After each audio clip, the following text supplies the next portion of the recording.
and you sense it very strongly. In other words, you sense yourself also as this vast presence, not just the person. You are the wave on the surface of the ocean, or let's better, the ripple on the surface of the ocean. And the ripple, if it only knows itself as the ripple, it leads a very limited life. If it knows itself as the ocean, then it leads a more fulfilled life. Even though on the surface, of course, things come and go and have their imperfections.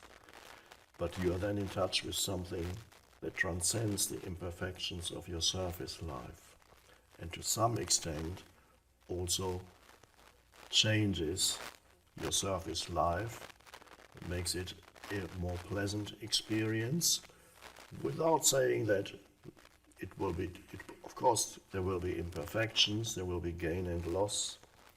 This is all part of your surface life in the physical dimension. You can't live without gain and loss. You lose something, you gain something. Hot and cold, up and down. A good thing, a good experience, and a bad experience.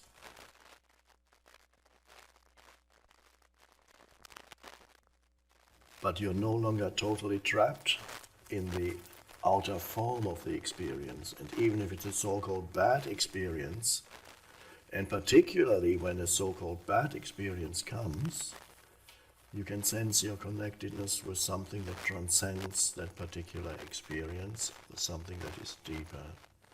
And this is how people have awakened spiritually. You've been in prison, or in dreadful situations, or close to death, or are told that they only have a few more months to live, and or have experienced great loss. People around them suddenly died in an accident, or they lost everything they had, and suddenly an emptiness appears in their life. And that emptiness is at first perceived as a dreadful thing, and sometimes the point comes when that hole in your life suddenly, which was so painful, suddenly you don't resist it anymore, and you just go, well, that's what it is. You become completely present, and suddenly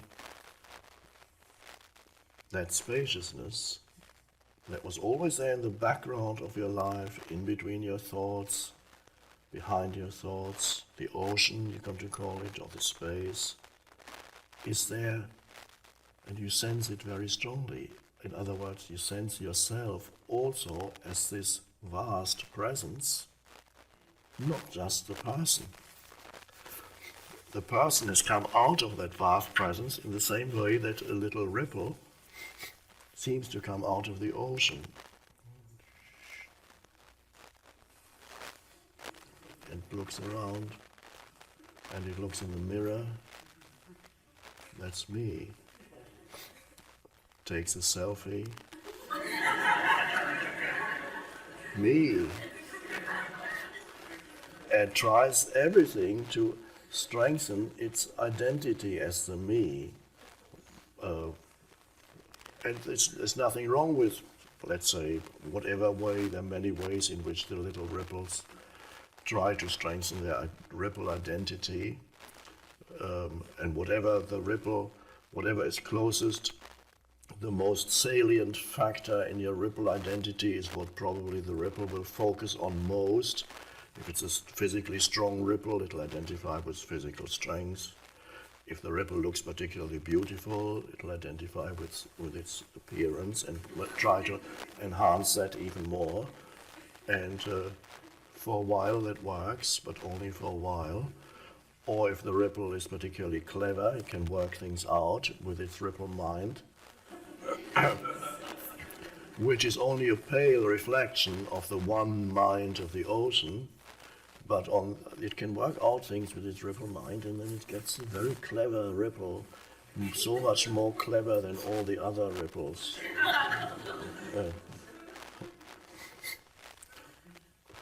or the ripple has had a hard time, and since it was born as a ripple and feels it's been very disadvantaged ripple, and it starts to complain a lot about what other ripples did to it. And in that way, it can also build up a very strong ripple identity as the victim of other ripples. And can think and talk about it for a lifetime. And it gives them a very satisfying ripple identity.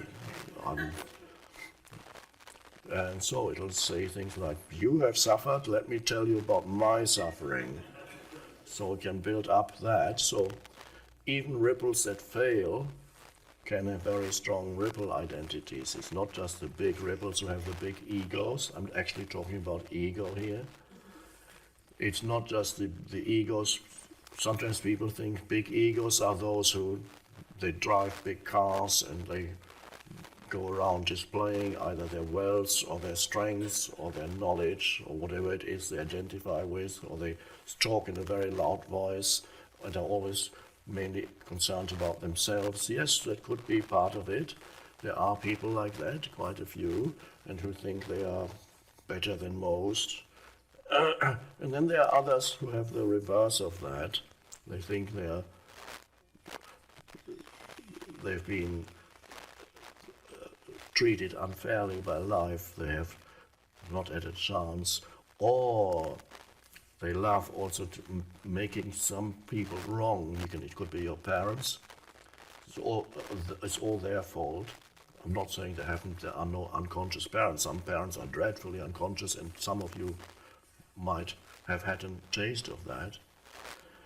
But it could be their parents, it could be a group of people that they identify as those that cause my suffering, and then they go on the internet and start putting things in about that group of people who are doing it to us or to me. So whatever, you can create an enemy there, and then that strengthens your identity. And if you have more enemies, your ripple identity gets even stronger, because now I really know who I am, because I'm not that. Could talk for a long time about that, but it's ordinary existence for all ripples that haven't recognized who they are in their essence.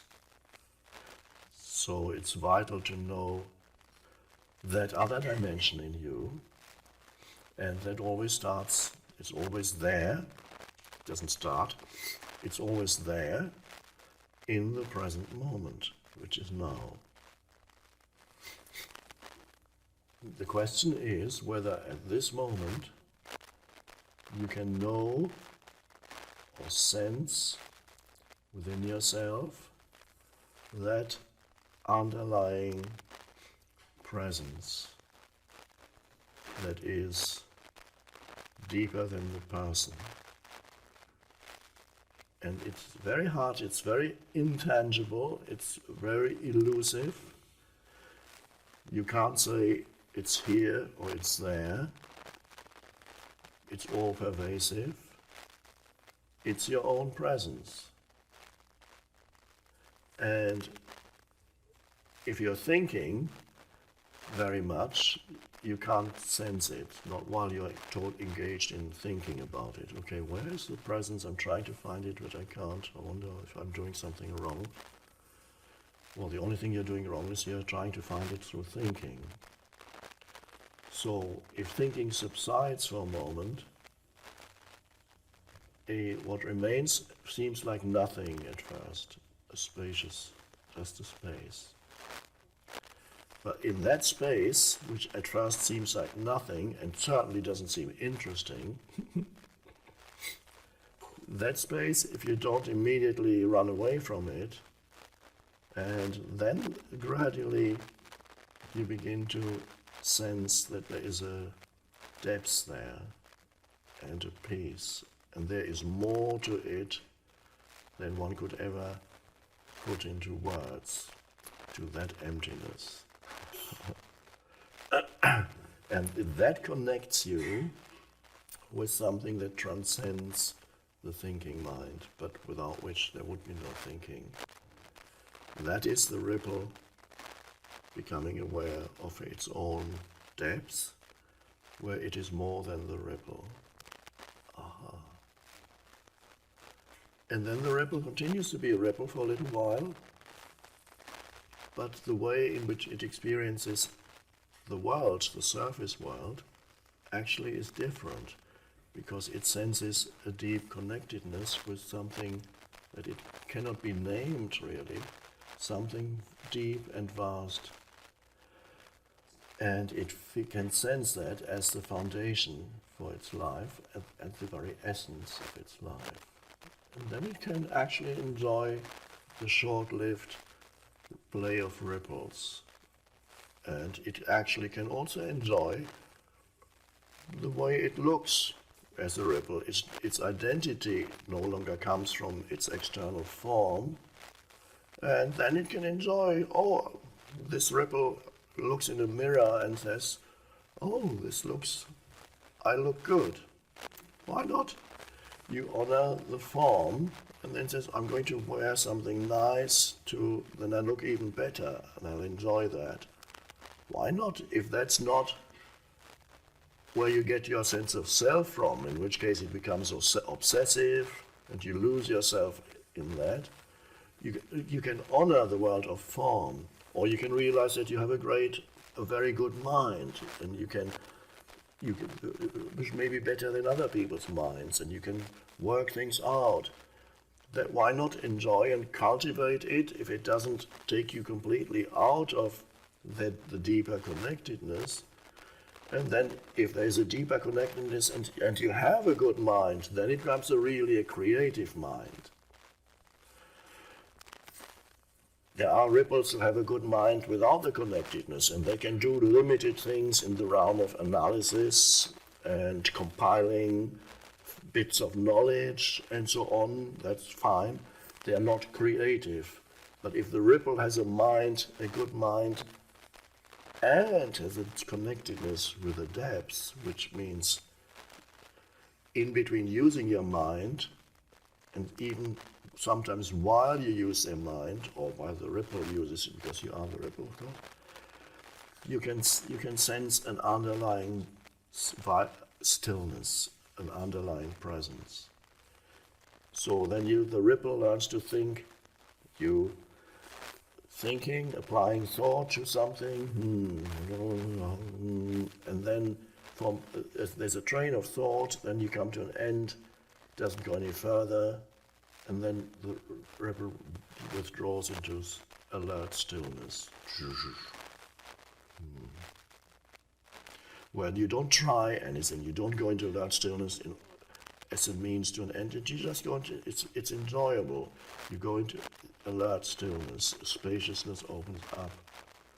There is no thought now, and that feels good. How long that takes or lasts, we don't know.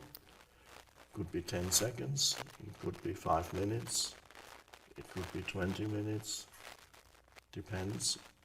So you go out into thought, and you go back into stillness, and then thought becomes inspired.